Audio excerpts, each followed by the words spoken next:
મંગલમ કુંદ કુંદાય જૈન ધર્મોસ્તુ મંગલમ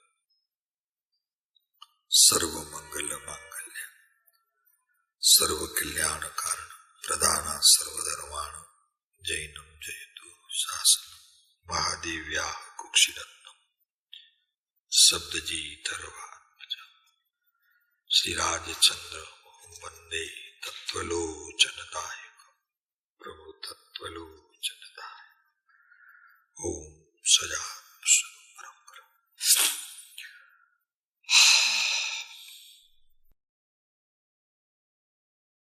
મોક્ષના સુખની વાત ચાલે છે. શાંતિભાઈ જવું છે કે માનવું છે? જવું છે. પ્રભુ અહીંયા માણવું છે. સુખ ત્યાં નથી. સિદ્ધશિલામાં સુખ નથી.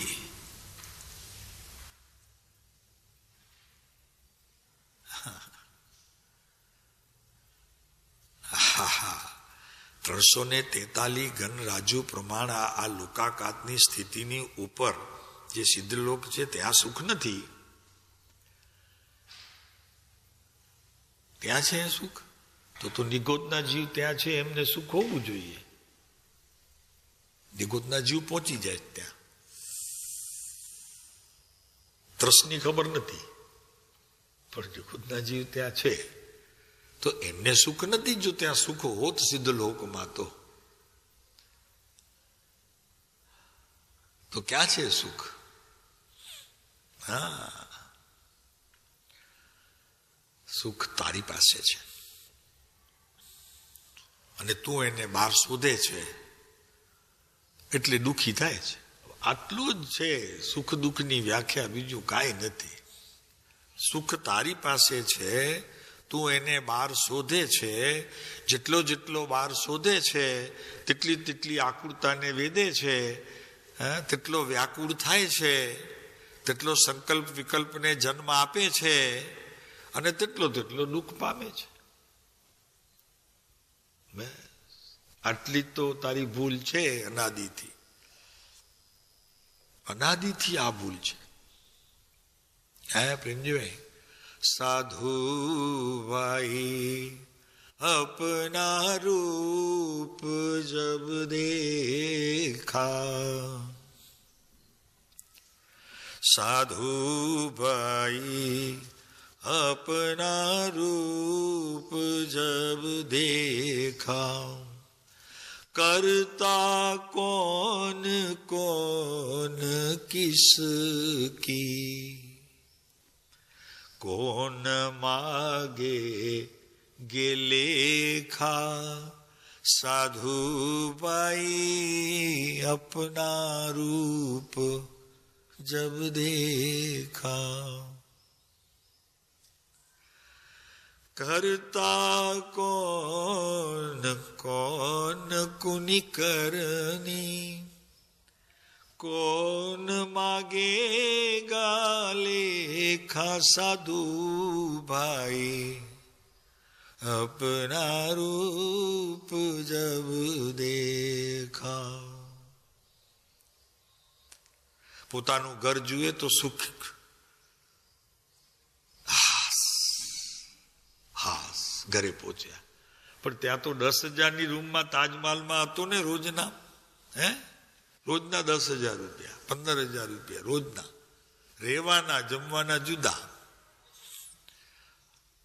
સુખ નહોતું. પછી ઘરે આવે ને જયારે 4 દિવસે હાસ ઘરે આવ્યા, પહેલો ચપ્પલ ઉતારે ને સીધો પોતાના રૂમમાં જઈને એકદમ આડોટે પહેલા જણકર બહારનો કોઈ કોલું આવ્યું હોય ને જનાવરને લોટે ને એમ લોટે પહેલા બધી જગ્યા હાસ ઘરે આવ્યા. એક શું છે પણ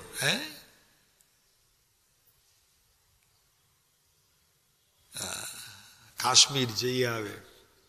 હમણાં કેરાલાનો કંઈક પવન ઉપડ્યો છે. કયું ગામ કહેતા હતા?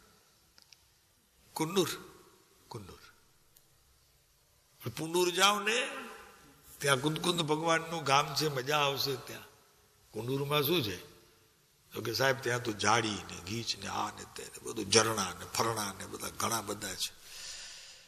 પણ કુંડુર જશો મદ્રાસની બાજુમાં તો અંતરના ઝરણા ખીલશે, ઓલા તો હજી બહાર. તીર્થમાં જાય સારી વાત છે, પણ ફરવા શું જવું પ્રભુ બહાર?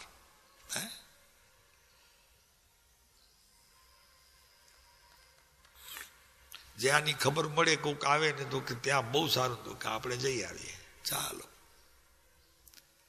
આ બધી નાણાંની રેલમ છે લો, નતર પહેલા કોણ જતું હતું? સમય શિખર કોઈ જઈ નતું શકતું. 4 મહિના 6 મહિના લાગે, કોણ જાય? સાધુ સંત સાધુ સંગતી અરુ ગુરુ કી કૃપા, સાધુ સંગતી અરુ ગુરુ કી કૃપા તૈ મિટ ગઈ કુલ કી રેખા. બસ કુલનો નાશ થઈ ગયો. હે છોકરો નથી તો તમારું નામ નહીં રે, બસ પેઢી પૂરી થઈ. તો 3 છોકરી 4 છોકરી 5 છોકરી 6 છોકરી 7 છોકરી, પણ દીકરો જોઈએ કે આપણી વંશવારસ ચાલો રે, વંશવારસ આપણો ચાલુ રે. શેના માટે ખબર છે? પાપની નોંધ કરવા, પાપની નોંધ કરવા, પાપની નોંધ કરવા.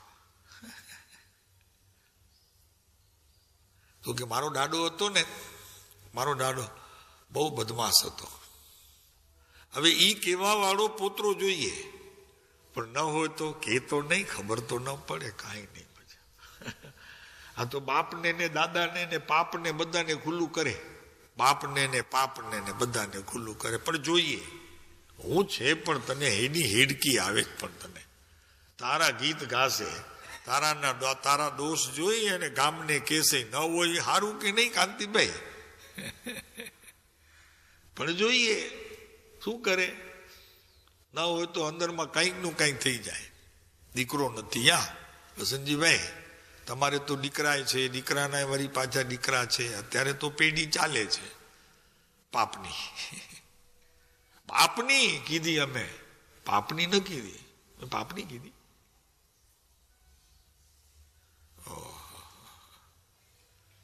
જુઓ તો ખરા, કુલ ગઈ મિટ ગઈ કુલ કી રીતિ, કુલ ખતમ.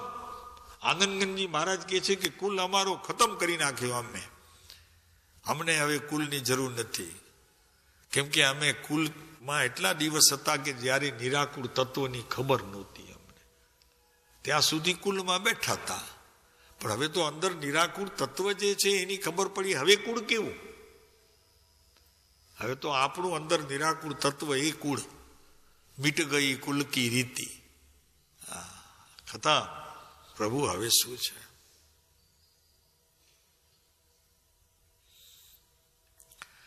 આનંદ ગન પ્રભુ પરચો પાયો. આ રામદેવ પીરના પરચા આવે ને બધા. કાલે એક પરચો તમે કીધા હતા, ઓલું શિવલિંગનું. ઓલો શું કરે ખબર છે? ઓલા ફેવિકોલ આવે ને, ફેવિકોલ નહીં પણ શું કહેવાય ઓલો, હે નહીં ઓલો પૂઠો નથી આવતો એનો, નહીં કાર્બન નહીં, થર્મોકોલ. એ થર્મોકોલનું એક એવું સરસ મજાનું બનાવીને રાખી દે ને, લોકોની આંખમાં કાંઈ દૂર નાખી દે ને, પછી એ ઉપાડતો સાવ હલકું. પછી બીજા દિવસે સ્થાપના એની કરી દે ને ઓલું લઈ જાય, એ ફેરવ્યા જ કરે બધાને, એવી રીતે ભોળવ્યા કરે. આ પરચા અત્યારે. પણ આ પરચો જુઓ, આનંદ ગન પ્રભુ પરચો પાયો. શું પરચો મળ્યો? તો પ્રભુ કે છે આનંદગંજી, ઉતર ગયો દિલ ભેખા, સાધુ ભાઈ अपना रूप जब देखा. દિલ નામ શરીર આખું ગયું. દિલ આખું શરીરનું તો હવે કઈ દેખાતું જ નથી. અંદરનું રૂપ જોયું તો ઉતર ગયો દિલ ભેખા. આ વેશ ભેખ એટલે વેશ એ ઉતરી ગયો. હવે સાધુ ભાઈ અપના રૂપ જબ દેખા. હા, એ આજે મોક્ષ તત્વની વાત થોડીક વળી પાછી રહી તો નથી ગઈ, આપી તો બધી દેવાય છે, પણ કંઈક અમારી પાસે થોડીક છે તો નિવૃત્ત થઈ જઈએ. એટલો બોજો નહીં. જ્ઞાનની સંયોપસમ શક્તિનો ભાર પણ ખરેખર બોજારૂપ છે કે નહીં? સંયોપસમ શક્તિનો ભાર પણ બોજારૂપ છે. કોને? મારા પ્રભુને. કયો પ્રભુ? અંદરમાં નાથ બેઠો એને બોજારૂપ લાગે, બોજો લાગે એને. ક્ષયોપશમનો બોજો લાગે હો, બીજો નહીં. જ્ઞાનનો બોજો નહીં, પણ જ્ઞાનના ક્ષયોપશમનો બોજો. તો બે જુદી વસ્તુ થઈ કે નહીં?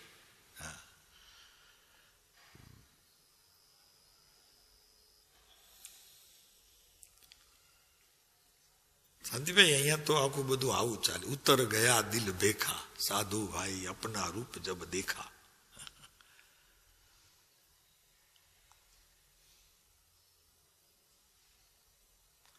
તો આપણે ચાલીએ.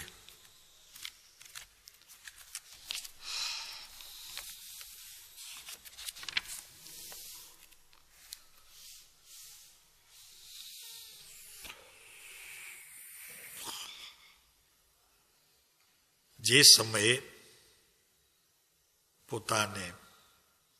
પોતાનું ધ્રુવ તત્વ પરમ શુદ્ધ છે એવી જ્યારે દશા પર્યાયમાં પ્રગટે ત્યારે તેને મોક્ષ અવસ્થા કહેવામાં આવે છે. અને એ અવસ્થા સદેહે પ્રાપ્ત થાય છે. જે દેહ હોય છે તે જ દેહે પ્રાપ્ત થાય. અને એની સ્થિતિ ગુણસ્થાનકની અપેક્ષાએ ચોથા ગુણસ્થાનકથી તે 14મા ગુણસ્થાનક સુધી, અને પછી જો ગુણસ્થાનકની વાત ન કરવી હોય તો પછી સાદી અનંત સમાધિ સુખમાં. પછી એની અવધિ નથી. એ 14મા ગુણસ્થાનકની પણ અવધિ જે મૂકવામાં આવી છે એ જીવની યાત્રા, સુખ સુધીની યાત્રા માટે આ ગુણસ્થાનક કહેવામાં આવ્યા છે. ગુણસ્થાનક બીજું કાંઈ જ નથી, આત્માની ચઢતી દશા, બસ એનું વર્ણન છે. અને પછી તો ચઢતી દશાની સ્થિરતા પછી ગુણસ્થાનક છે જ નહીં. ગુણસ્થાનક નથી, સ્થાનક છે. પછી સ્થાનક છે ત્યાં પોતાના આત્મામાં સદા સાદી અનંત સમાધિ સુખમાં અનંત દર્શન જ્ઞાન અનંત સહિત જો. એવા પૂર્વ અવસરની પ્રાપ્તિ માટે આપણે આ પંચમ કાળ, કડીકાળ, એમાં આપણા પરમ પિતા પરમ ગુરુ શ્રીમદ રાજચંદ્ર દેવના સાનિધ્યમાં એમને અંતરમાં રાખીને એમના પ્રત્યે ભક્તિની જ્યોત જગાવીને એમની સમર્પણની ભાવના સમયે સમયે ઊભી રાખીને આપણે અત્યારે કૃપાળુદેવનો 56 નંબરનો મોક્ષ માળાનો પાઠ, જે ક્ષમાપના એનું એજન્ડા છે, એ સૂત્ર અત્યારે આપણે જોઈ રહ્યા છીએ કે એક પળ પણ તમારા કહેલા તત્વની શંકા ન થાય. તમારા કહેલા રસ્તામાં અહોરાત્ર હું રહું, અહોરાત્ર, રાત્રિ દિવસ અહોરાત્ર, એ જ મારી વ્રતિ અને આકાંક્ષા થાવ. હે સર્વજ્ઞ પરમાત્મા, વિશેષ તમને હું શું કહું, તમારાથી કાંઈ અજાણ્યું નથી. માત્ર પશ્ચાતાપથી હું કર્મજન્ય પાપની ક્ષમા ઈચ્છું છું. ઓમ શાંતિ શાંતિ શાંતિ. હું પાપી છું, હું પરમ અનાથ છું, હું અધમા અધમ છું. આ આશ્રવ તત્વની ઉત્કૃષ્ટ દશાનું વર્ણન છે. આશ્રવ તત્વની ઉત્કૃષ્ટ દશા, આશ્રવ તત્વની તારી નહીં. તારી નહીં પ્રભુ, પણ તે સમયે પ્રવર્તતો તારો આશ્રવ. હું પાપી છું, હું અનાથ છું, હું અધમા અધમ છું. આ બધા ભાવની જેમ પરાકાષ્ઠા એ આશ્રવ તત્વની છે, તેમ હું સુખી છું, વર્તમાનમાં પરિપૂર્ણ છું, મારા અસ્તિત્વની અંદર હું સુખી છું. આવો જે ભાવ એ મોક્ષ તત્વની ઉત્કૃષ્ટમાં ઉત્કૃષ્ટ સુખની છાય છે, જેને આપણે માણવી છે. હવે એવું શ્રદ્ધાનું બળ ભેગું કરી અને હું વર્તમાનમાં સત્તા અપેક્ષાએ તો પરિણમન રૂપ, સત્તા અપેક્ષાએ તો હું શુદ્ધ જ છું, અસ્તિત્વ અપેક્ષાએ તો શુદ્ધ જ છું, વસ્તુતાએ તો હું શુદ્ધ જ છું, પણ પરિણમનને લીધે અને પરિણમન તરફ દ્રષ્ટિ કરવામાં આવે તો તે પરિણમન મારું જેવું દ્રવ્ય છે તેવું પરિણમનમાં નથી. એ મારે એવું જ ને એવું પારિણામિકપણું મારા ધ્રુવ તત્વનું મને પ્રાપ્ત કરવું છે. બસ આટલું જ મારે કરવું છે. બીજું જે થતું હોય એની સાથે થાય, પણ મારે તો અત્યારે એટલું જ કરવું છે, એનાથી બીજું કાંઈ વધારે કરવું નથી. એનો અર્થ એ કે કાર્ય પરિણામમાં થશે એવું શાસ્ત્રોમાં પ્રતિપાદન અને આપ જ્ઞાનીઓના મુખેથી આ વાત આવી છે. એટલે મારે પરિણામને મારા પારિણામિક ભાવ દ્વારા એવા નિર્ણય ઉપર પહોંચાડવું છે કે અપરિણામીનું લક્ષ્ય કરે અને પરિણામ મને વેદનરૂપ થાય. અપરિણામીનું લક્ષ્ય કરે અને પરિણામ મને વેદનરૂપ થાય કે જેવું ત્રિકાળી વસ્તુ ધ્રુવ છે તેવું જ વેદન થાય. તો ત્યારે હું સમજીશ કે આ પારિણામિક ભાવપણું તે ધ્રુવ તત્વનું વેદન, બીજાનું નહીં. કેમ કે ધ્રુવ તત્વનું વેદન સીધું હોતું નથી, ધ્રુવ વેદાતો નથી, પારિણામિક ભાવ વેદાય છે, પારિણામિકપણે રહેલી પર્યાય વેદાય છે. તો અપરિણામીનું લક્ષ્ય કરું તો આ પરિસ્થિતિ મારી સામે આવે એટલું મારે જરૂર જરૂર જરૂર કરવું છે. બસ બાકી જેમ થતું હોય વચ્ચે જે કાંઈ વિરામના સ્થાન હોય, શુભ ચાલતું હોય એટલું ભલે ત્યારે ચાલે. એને મારી સાથે સંબંધ માત્ર એટલો રહેશે કે હું એનો જાણનાર છું, એ શુભનો હું કરનાર નથી. આ વાત મારા લક્ષ્યમાં સતત રહે અને ભૂલી જાઉં તો પ્રભુની ટકોર કોરી ન રહી જાય, એટલા માટે હું જાગૃત રહું.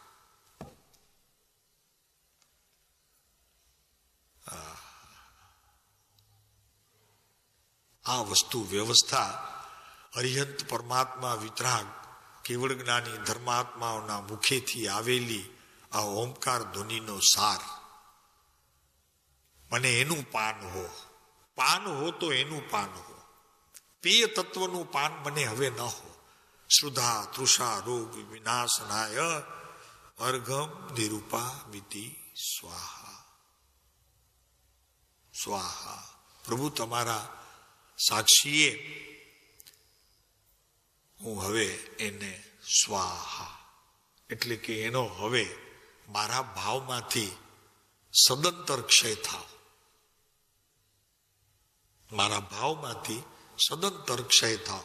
ભાવમાંથી ક્ષય થાવ.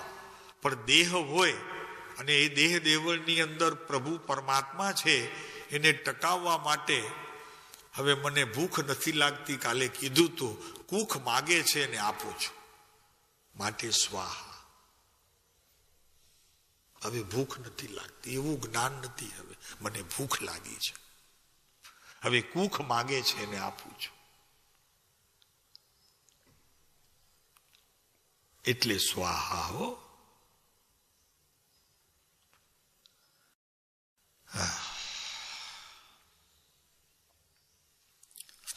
આ સમયે કર્મની દશા કાર્મણ શરીરમાં અકર્મરૂપ થઈ જાય છે. જોયું? અકર્મરૂપ થઈ જાય છે. જે કર્મરૂપ હતી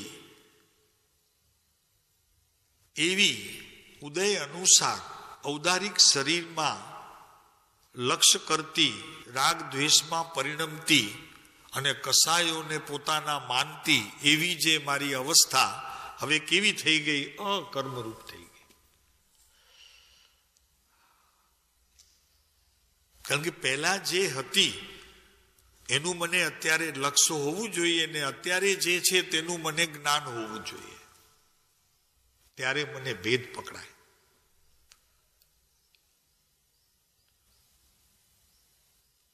આ તો જરી મોક્ષ પદની વાત થઈ, પણ સામાન્ય રીતે પણ હું તપ કરું તો તપની શરૂઆતથી 24 કલાક કે 36 કલાક પહેલા થતા હોય આપણા તપના ઉપવાસના, સમજી લો તો 36 કલાકની એક એક પળની મારી પાસે નોંધ હોવી જોઈએ કે શરૂઆત કરી ત્યારની સ્થિતિ, મધ્યમાં આવ્યો ત્યારની સ્થિતિ અને જ્યારે પૂરું થયું ત્યારની સ્થિતિ.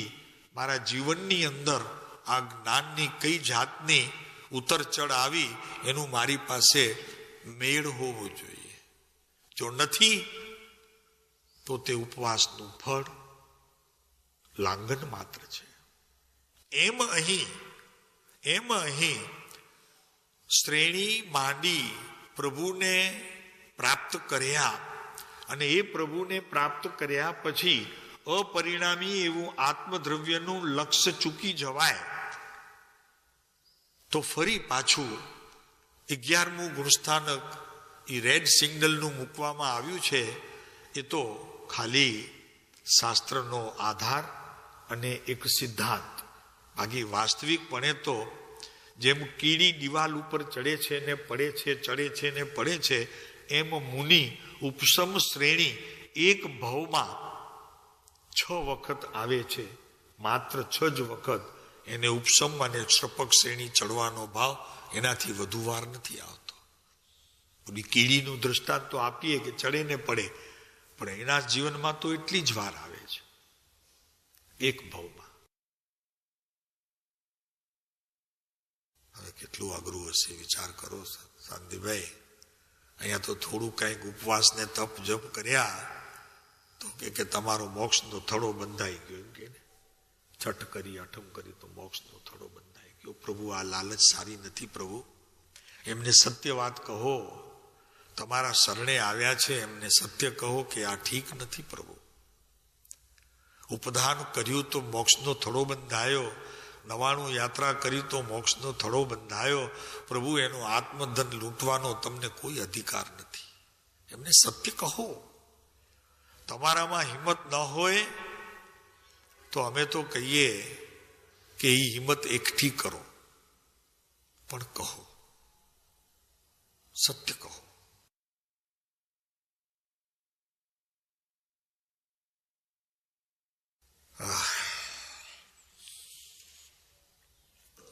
જે સમયે કાર્ય પરિણામમાં થશે તે તો તેમ થશે જ, પણ તમે જરીવાર માટે પણ ધ્રુવને છોડો નહીં.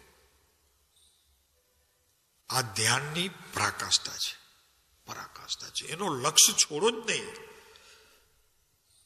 તમે અપરિણામમાં જામી જાઓ, એવા જામી જાઓ કે આવી છે ને કે અકર્મરૂપ દશા થઈ જાય. અકર્મરૂપ પરિણામની પર્યાયમાં અકર્મરૂપ જે દશા થઈ છે એ જાય નહીં. એટલા માટે અપરિણામીનું લક્ષ્ય છોડો નહીં અને ધ્રુવમાં એકાકાર થઈ જાઓ. તમારી દ્રષ્ટિને એવી રીતે સ્થાપન કરી દો કે બસ એ અકર્મરૂપ જે થઈ ગયું છે અને તમે અપરિણામીમાં એવા જામી જાઓ કે કાર્ય તમારું પરિણામમાં શુદ્ધ જ આવશે. પારિણામિક ભાવમાં પરિણામ શુદ્ધ જ આવશે. એમાં મોક્ષ સિવાયની, એટલે કે સુખ સિવાયનું તમને કોઈ વેદન આવશે નહીં. અપૂર્વ સુખ હશે. એ સુખની જાત જીવનમાં અધ્યક્ષણ પર્યંત જે માણી નથી એવું સુખ હશે. જેને અહીંયા રજૂ કરવું હોય તો વિશ્વમાં કોઈ દ્રષ્ટાંત નથી.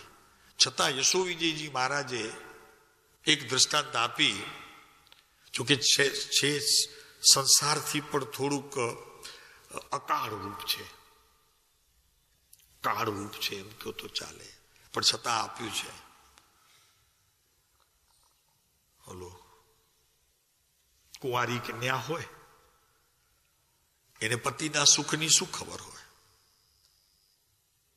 એમ અહીંયા સંસારીને આત્માના સુખની શું ખબર હોય. વલ્લભ સુખ ન કુમારી આવે છે.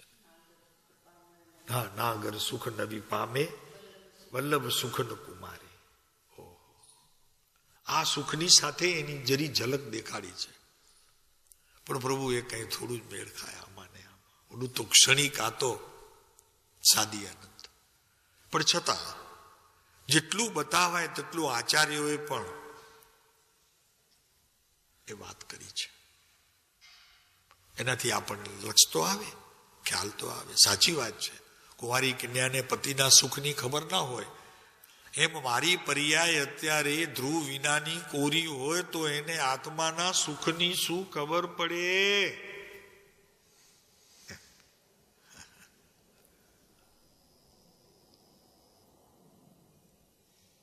એવા અપૂર્વ અવસરની પ્રાપ્તિ માટે કૃપાળુદેવ ખૂબ ઝૂર્યા. 21 કડીઓ લખાઈ, 21 કડીઓ માના ખાટલે. કયા સુખની ઝંખના હશે? તમે વિચાર કરો, એ પ્રભુ માના ખાટલે હતા. જ્યારે લખ્યું ત્યારે માના ખાટલે હતા તો દેખાતું હતું, ખોખું હતું. પોતે ક્યાં હશે તે વખતે વિચાર તો કરે. કઈ દુનિયાની સૈર કરીને આવ્યા હશે. ભાવના રૂપે લગ્ન ભાવ મુંડ ભાવ સહ સ્નાનતા અનંત ધોવન સાદી અનંત પ્રસિદ્ધ છો. એક સંયમના હેતુથી યોગ પ્રવર્તતા સ્વરૂપ લક્ષે જીન આજ્ઞા આદિ લ્યો ને. શું વાત છે! પણ આમ સંયમની વાત કરે, પણ સ્વરૂપે લક્ષે, સ્વરૂપ તો લક્ષ અમારું જીનની આજ્ઞા ઉપર છે. અરે તે પણ ક્ષણ ક્ષણ ઘટતી જાતિ સ્થિતિમાં અંતે થાય નિજ સ્વરૂપમાં લીન જો. અપૂર્વ અવસર પા, શું ભાવના ભાવી છે. આજે મોટા મુનીશ્વરોને પણ આ અપૂર્વ અવસરની ભાવના જો ખરેખર સંપ્રદાયની, એટલે શું કહેવાય એને, મધ્યસ્થ ભાવે જો એનો વિચાર કરે તો શ્રીમદની આ ઉત્કૃષ્ટ પંક્તિથી એના જીવનનું દ્રશ્ય એમની સામે ખડું થઈ જાય, પછી નિષેધ અને વિરોધની વાતો ન કરે, પણ મધ્યસ્થ પરિણામ જોઈએ. પરિણામ મધ્યસ્થ જોઈએ. ઓહો, કવિત્વ શક્તિથી લખાયું છે એમ નથી. કવિ હતા. અરે પ્રભુ તમે શું કહો છો? ઠીક છે, ચાલો એ કવિ હતા, તમે એક પદ રચી બતાવો અમને. કવિની વાત કરો છો તે કરો, બતાવો અમને એક પદ રચીને. ચાલો કવિ સહી, ચાલો. એ તો એમને જવાબ ના આપી શક્યા. પોપટભાઈ આપણા એક સાધ્વી છે, બહુ ખ્યાત નામ છે, બહુ ખ્યાતિ ધરાવે છે ગચ્છમાં એમના. તો એમણે કીધું, પોપટભાઈને કીધું કવિ હતા, તો એમાં શું આવે? પણ ત્યારે કેનાર કહી દે કે લખી તો બતાવો, એક કડી અમને આપો અત્યારે લખીને. તો કવિ સહી, ચલો ઠીક છે, તમે તો લખી બતાવો એક કવિતાનું એક પ્રાસ મેળવીને અમને વાત કરો છો તે. પણ પ્રભુ એ કવિ નહોતા, એ રવિ હતો. એ પંચમ કાળનો રવિ હતો, રવિ. અને તમે કહેશો એનાથી કઈ કવિ નહીં થઈ જાય. હા, પ્રભુ એવી વાત ન કરો. કોઈના દિલને દુખાવો નહીં. પ્રભુ એના ગુરુ છે, એના અંતરમાં એને સ્થાન છે. શ્રદ્ધા ઉપર ઘા ન કરો તમે. એની શ્રદ્ધાને તમારે કસેડવાની તમારામાં શા માટે એવી વિપરીતતા આવી? કોઈના દિલને ડૂબવવાની. તમારે ન આવવું હોય, ન છોડવું હોય તો કાંઈ વાંધો નહીં. પ્રભુ કોણ કહે છે તમને? તમારું ભવિતવ્ય તમારી પાસે. પણ કોઈના શ્રદ્ધા ઉપર પ્રહાર ન થાય એ તો ઠીક નથી. મૌન રહો. ભાઈ આ તો આત્માનું તત્વ છે, બહારનું બધું જઈને ઊભું રહ્યું છે. આત્માનું તત્વ બહારનું બધું જઈને ઊભું રહ્યું છે. કે એમને એમ છે, બહારનું નથી કાંઈ. અને જે તમને દેખાય છે એ તમારી દ્રષ્ટિની ખોટ છે. હા,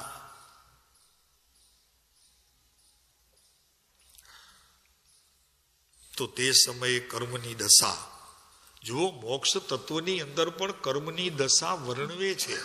તો કે ભાઈ કર્મ અનાદિના મારા ગયા ક્યાં? તો એની દશા પણ મોક્ષ તત્વના રજૂઆતમાં એ બતાવે છે જ્ઞાનીઓ કે કર્મ કર્મ તું જેને કહેતો તો એ કર્મ ક્યાં ગયા છે? તો એની એ વાત મોક્ષ તત્વની અંદર કરવી પડી છે. તમે વિચાર કરો કે આ આવરણ કેવું અને કેટલું ગાઢ હશે.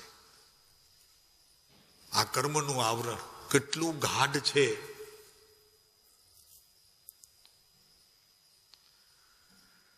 કર્મની દશા કાર્મણ શરીરમાં અકર્મરૂપ થઈ જાય છે. એ નિમિત્ત નૈમિતિક સંબંધ છે. કોની સાથેનો? કર્મનો અને ધર્મનો નિમિત્ત નૈમિતિક સંબંધ છે. કર્મ ત્યારે નિમિત્ત છે અને ધર્મ ત્યારે નૈમિતિકપણે એનો સ્વીકાર કરે છે કે તું છો પ્રભુ, તું છો. તારું અસ્તિત્વ જ્યાં સુધી હોય છે ત્યારે હું મારી ધર્મ સભામાં દાખલ થઈ શકતો નથી. એ વાત સત્ય છે પ્રભુ. એ નિમિત્ત નૈમિતિક સંબંધ ત્યાં પણ મોક્ષ તત્વની અંદર પણ સ્વીકારવામાં આવ્યો છે. એને કરવામાં નથી આવ્યો. આ કરવું ઠીક છે એમ માનવામાં નથી આવ્યો, પણ સ્વીકાર છે જ્ઞાનમાં. જો જ્ઞાનમાં એનો સ્વીકાર ન હોય તો અત્યારે શું છે? સુખને અનુભવે છે કે દુઃખને અનુભવે છે? કોને અનુભવી રહ્યો છે? તો કે દુઃખને સાહેબ. તો કે દુઃખ શેને લીધે છે? કર્મને લીધે છે. ટૂંકી વાત. પછી એની વિપરીતતા જુદી વાત, અજ્ઞાન જુદી વાત, મિથ્યાત્વ જુદી વાત, પણ પહેલું તો કર્મ.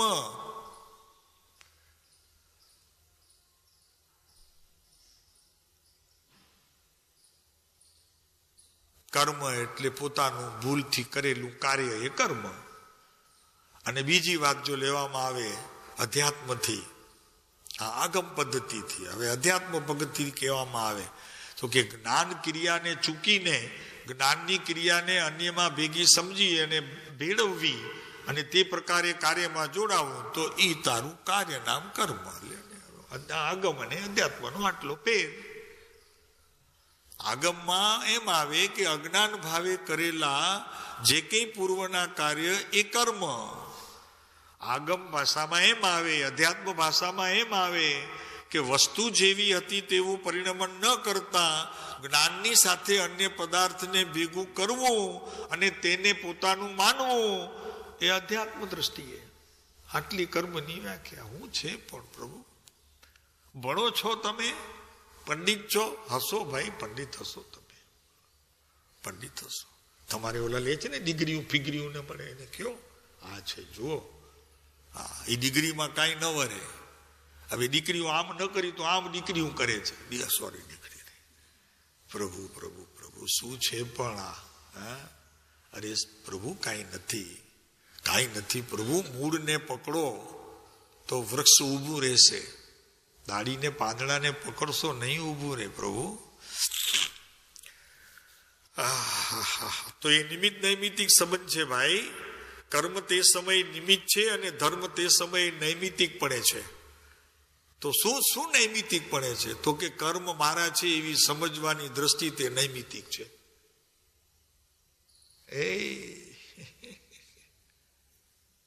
આ તારો ધર્મ છે તે સમયે.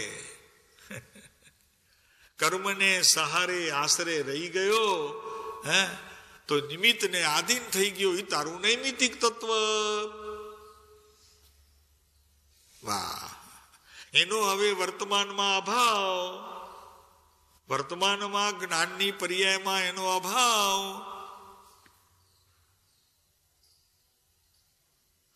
નિમિત્તો હોવા છતાં પણ નૈમિતિક તત્વનો અભાવ. એ નિમિત્ત નૈમિતિક. હવે ત્યાં નથી જોવું મારે. ચોથા ગુણસ્થાનકથી કરી અને 13મા ગુણસ્થાનકના અંતે, અરે 12માના અંતે જ્યાં સુધી કેવળ જ્ઞાન પ્રગટે નહીં ત્યાં સુધી એને જોવું જ નથી. એટલે મારી પર્યાયમાં એનો અભાવ છે.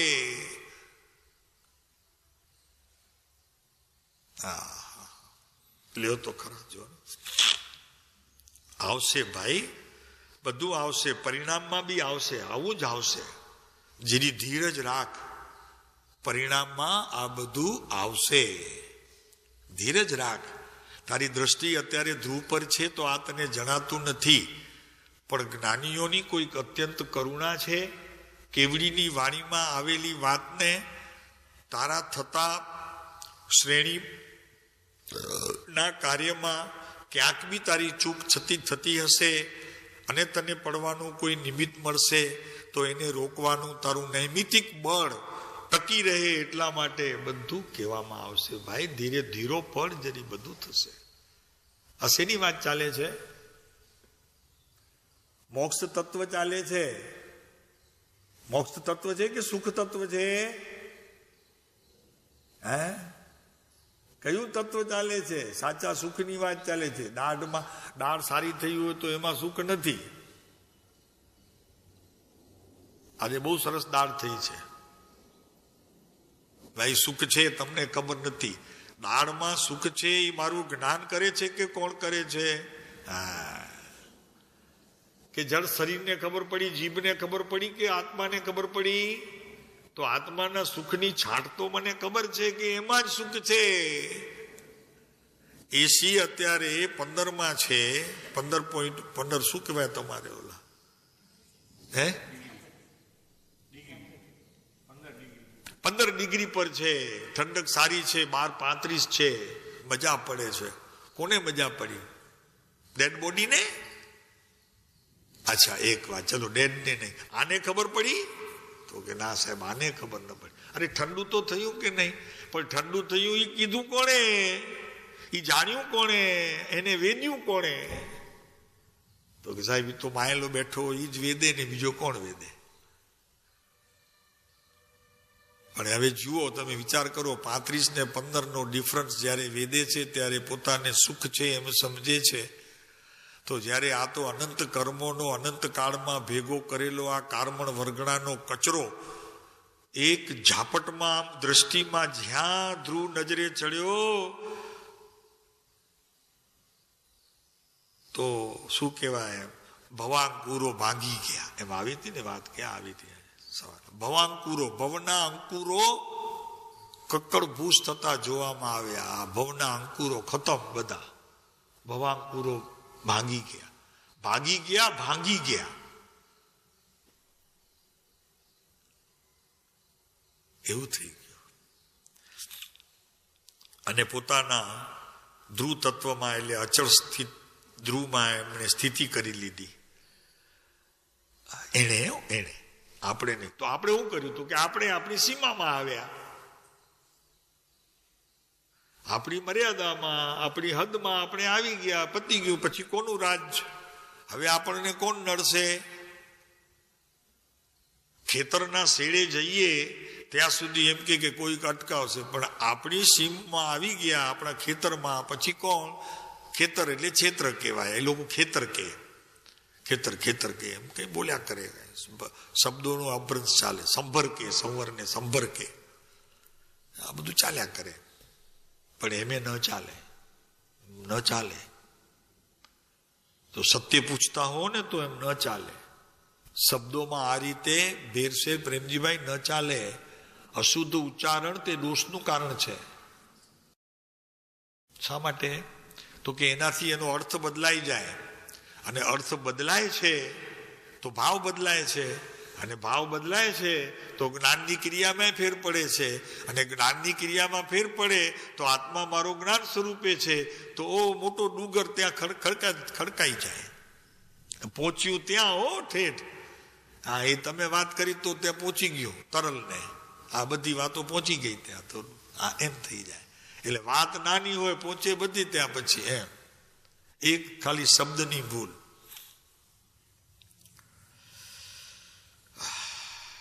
તમે જ્યારે અપરિણામી આત્મદ્રવ્ય ઉપર તમારા દ્રષ્ટિથી અને તમારા બળથી જ્યાં તમે ઊભા રહ્યા છો ત્યાં પરિણામ ઉપર તમારે જરીએ જોવાની ઉતાવળ કરવાની નથી. એ બદલશે જ, બદલી રહી છે. જોશો તો પાછી બગડશે. મને એક વખત છે બેન ઓલા કામ સોંપી ગયા, તમારા બેન એ ક્યારેક ક્યારેક સોંપી જાય. એ ક્યારેક લગ્નમાં કે જવું હોય ને તો મને સોંપી જાય, સાદડીએ જવું હોય તો 2-3 વખત એવું થયું. મને કે દહીં બહાર રાખી છે, જામે એટલે ફ્રીજમાં મૂકી દેવાની. સમજાય કે નહીં? દહીંનો પિયાલો બહાર મૂક્યો છે, જામી જાય એટલે ફ્રીજમાં મૂકી દેવાની. એટલે હું એને જોવા માટે જઉં તો હલાવ્યા કરું. હવે હલાવ્યા કરું તો એ સાંજના આવ્યા ત્યાં સુધી દહીં બહાર પૂરી. તો મને કે કેમ આ બહાર પડી છે, ખાટી થઈ જશે.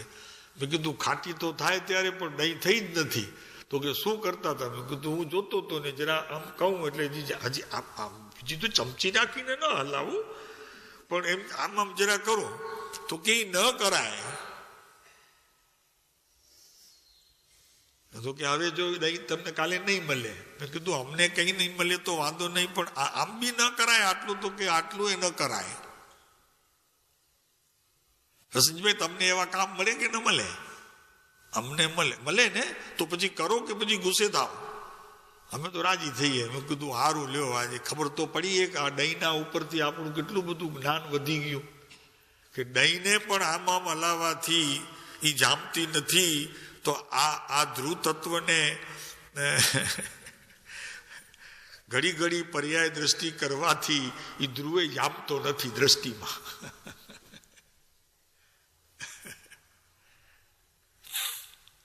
આ સાચી બનેલી વાત હોય. અમે કઈ અહીંયા જેટલું કહીએ એટલું તમારે ખોટું જરાય ન સમજવું.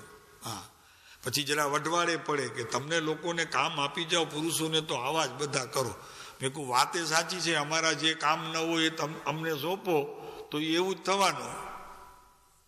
તમને સોંપવામાં નહીં આવતું હોય કે તમે તો રાજા માણસ છો, તમને એવા કામ આપે બી નહીં. ને કરે આપે કરે છે ક્યારે કરે છે કે નહીં? મન લાગે છે નથી. એમના સ્વભાવ ઉપરથી એવું લાગે છે કે એ કાંઈ કરતા નહીં હોય. કરે છે? તમને પૂછીએ છીએ. તો કે અમે તો બધું કર્યું છે બચપણમાં. ઘરે કોઈ બેન હતી નહીં, અમે 2 ભાઈ જ હતા, એટલે આ કામ અમારે બધું કરવાનું હોય. પણ હવે અહીંયા બધી નવી સિસ્ટમ આવી ગઈ. હવે આ ફ્રીજ આવ્યા ને દહીં મેળવવાની નવી પદ્ધતિ આવી ગઈ ને ઓલા વાસણ ગયા માટીના ને હવે કંઈ ચિનાઈના આવી ગયા ને બધું હવે થોડું બદલી ગયું. હવે તો પહેલા તો કરતા હતા અમે, એવું કાંઈ નહોતું. પાણી એ સીંચ્યું છે કૂવામાંથી, બધું કર્યું છે. ગાયને ઓલું ગુવારને બધું આપ્યું છે. હા, એ મૂકી દઈએ, બધું કર્યું છે. તમે કર્યું છે વસંતજીભાઈ? ગુવાર રાંધ્યું છે કે નહીં? ક્યારે વતરોને ગુવાર ભેગું કરીને પછી આપવાનું ગાયને સાંજ કર્યું છે? લ્યો તો તમારા જેવા છો. આ બધું કર્યું છે. આને બધું કર્યું છે.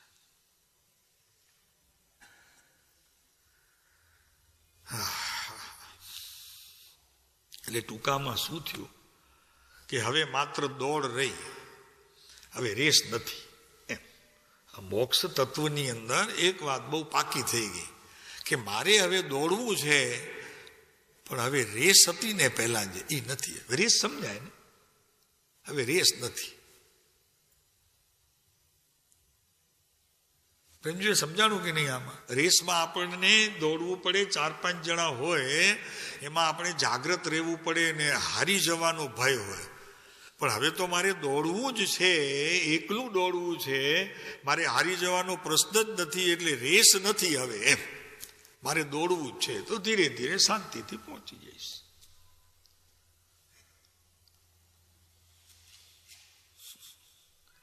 આવું છે શાંતિભાઈ.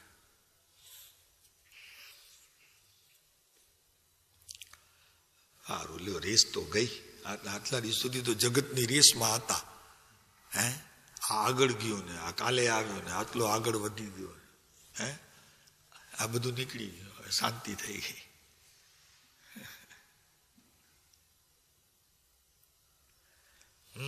તો કે છે એ નિમિત્ત નૈમિતિક દ્રવ્ય કર્મનો આત્મ પ્રદેશોથી અત્યંત અભાવ થયો તે અકર્મ દશા છે. આ મોક્ષ તત્વની વાત છે. દ્રવ્ય કર્મનો આત્મ પ્રદેશોથી, દ્રવ્ય કર્મ ખબર છે ને 8, નાનાવરણી, દર્શનાવરણી વગેરે, એ જુદા, એ આત્માને આવરણ કરે એ દ્રવ્ય કર્મ કહેવાય નહીં. અને આપણે એને રોકીએ કે જવા દઈએ એ ભાવ કર્મ કહેવાય. એ તો સમજાય છે ને. એની સાથે ભળી જઈએ, એને રોકીએ, જવા દઈએ, ન જવા દઈએ, આવો જે ભાવ તે ભાવ કર્મ.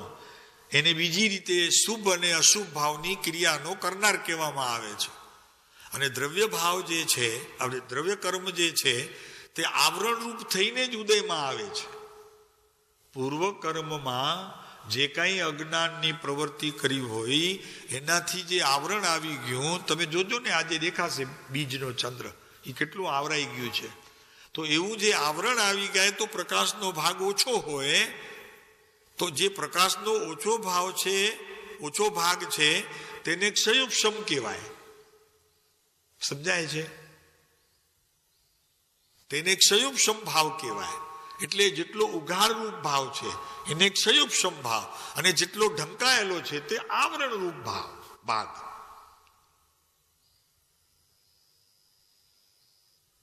આમાં કઈ મતી પહોંચતી નહીં હોય તમારી વસંતજીભાઈ, આમાં કઠણ પડે જરા.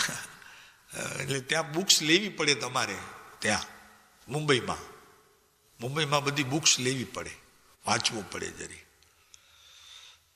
તો જરા મુશ્કેલ થાય. સાહેબ શું બોલે છે એ સમજાય નહીં.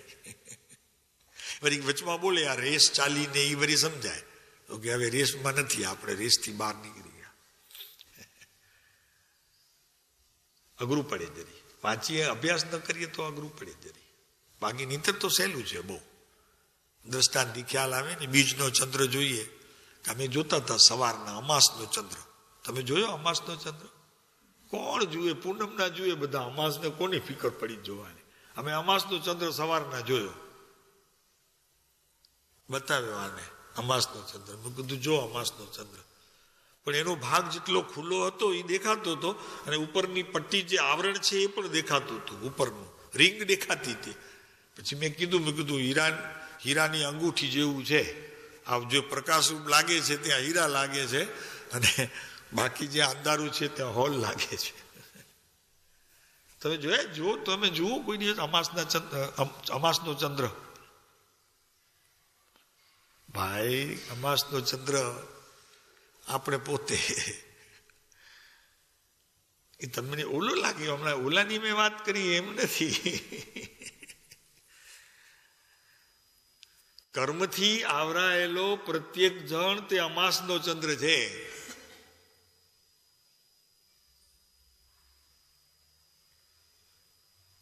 તમે સાંભળ્યું તો અમાસનો ચંદ્ર કોઈ દિવસ?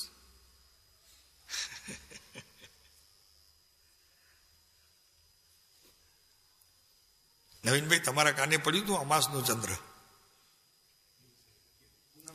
પૂનમનો ચંદ્ર બધાને ખબર હોય, પૂનમનો ચંદ્ર ખબર હોય, પણ અમાસનો ચંદ્ર ખબર ન. તેનું કારણ છે કે આપણે પોતે જે અમાસના ચંદ્ર છીએ ને એની ખબર જ ન પડે.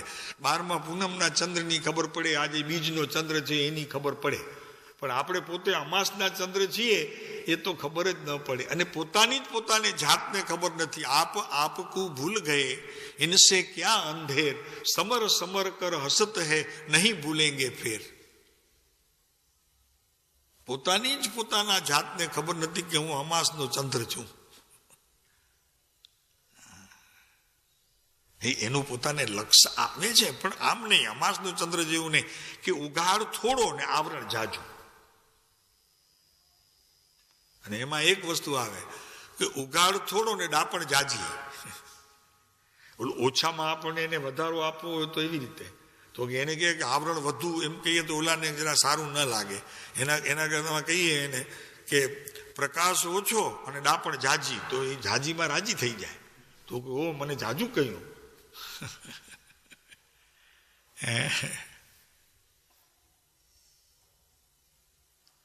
તો કે ભલે આવરણ છે તમારું જ્ઞાનનું છે, પણ બુદ્ધિ ઘણી છે ડાપણવાળી. પછી એ છેલ્લું બોલવું હો, ડાપણવાળી.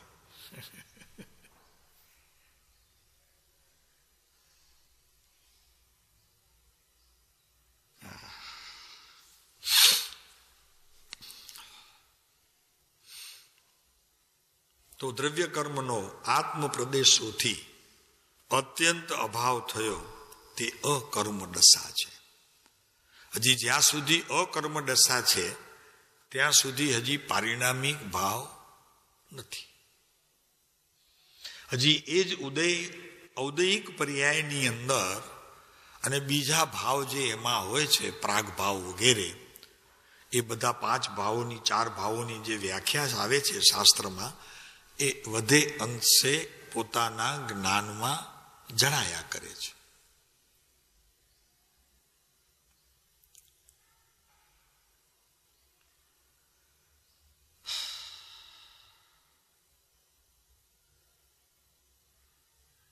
આપણે આપણી સીમામાં આવી ગયા. વાત આવી ને, આપણે આપણી સીમામાં આવી ગયા. હવે આપણને કોઈ ત્યાંથી કાઢે એવું નથી. એ મોક્ષ તત્વ છે, એક સુખ તત્વ છે. એ સુખ તત્વ છે કે આપણે આપણી સીમામાં આવી ગયા, સલામત. હવે આપણે સલામત. ઓલા સૈનિકો લડતા હોય ને, આપણને એની કિંમત ન હોય, પણ જે સૈનિકો હોય ને બોર્ડર ઉપર, તમે તો જઈ આવ્યા વાઘા બોર્ડર ઉપર, તો એ જે પોતાની સીમામાં આવે ને ત્યારે પોતે સેફ અનુભવે પોતાને.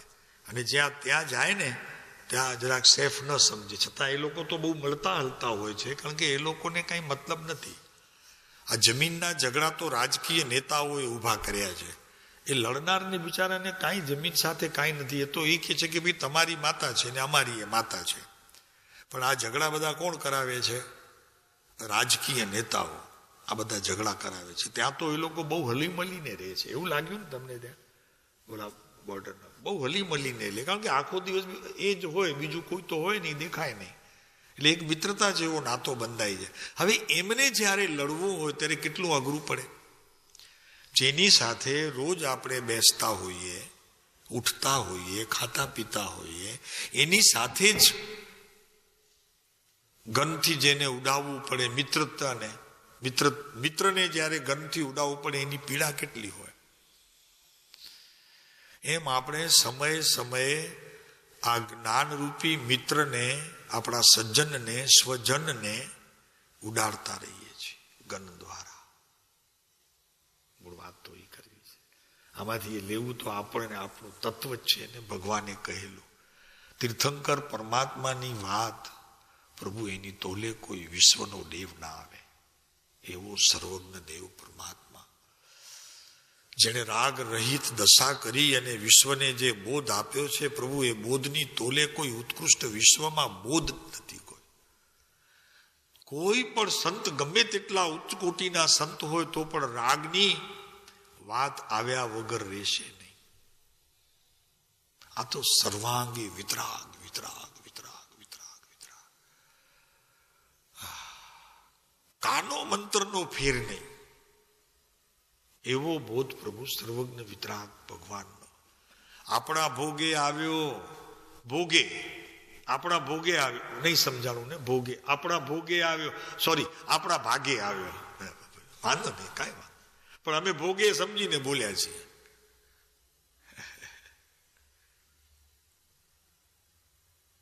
આપણા ભાગ્ય તો જુઓ.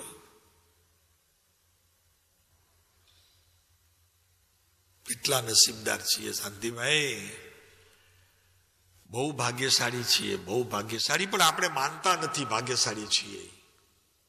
નાનીઓ એમ કે છે કે આપ ખૂબ ભાગ્યશાળી છો, પણ આપણે આપણને કદી પણ ભાગ્યશાળી માન્યા નથી. પ્રેમજીભાઈ, આપણે ભાગ્યશાળી નથી માન્યા.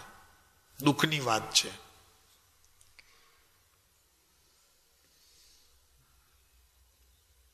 ભાગ્યશાળી છો